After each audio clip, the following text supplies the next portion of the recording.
Başladım. Başladı.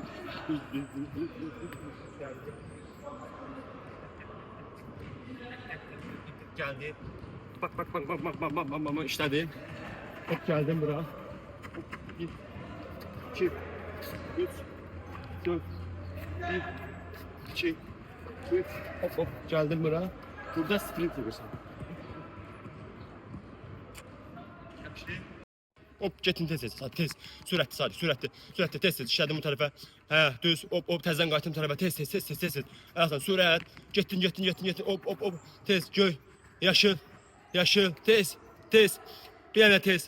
Hoppa, hop getdin. Hə, sprint, sürət, hop. Getdim, tez işləsən. Tez, ayaqlar da, qollar da işləyir. Qollar getdi. Sürət, hop, göy. Ha, davay.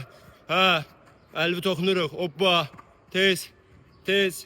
Davay sprint. Getdik. Sürət tez. Ayaqlar tez işləyir. Əlasan. Ayaqlar, qollar da işləyir. Qollar da. Getdin. Hop. Tez. Hop. Tez. Bir yana bu. Hop. Sürət. Sprint. Tez. Əlasan. Tez. Ayaqlasan sürət, tez. Hop getdin, göy. Yaşıl. Hop. Diagonal, göy.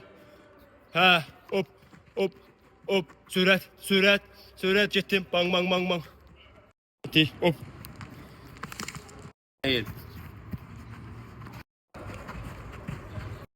Ay sağ ol, tez. Ayaqlar tez.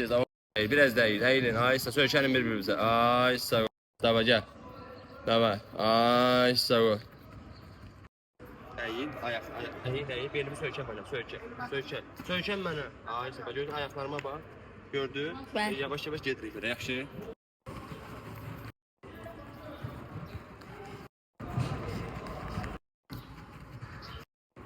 Yavaş. Ay sağ ol. Yavaş. Ay sağ ol. Ay sağ ol.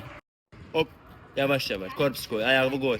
Ay hop bir möhkəm. Ay sağ biraz sert. Ay sağ ol. Korpus vura gedirik. Qaba getdik.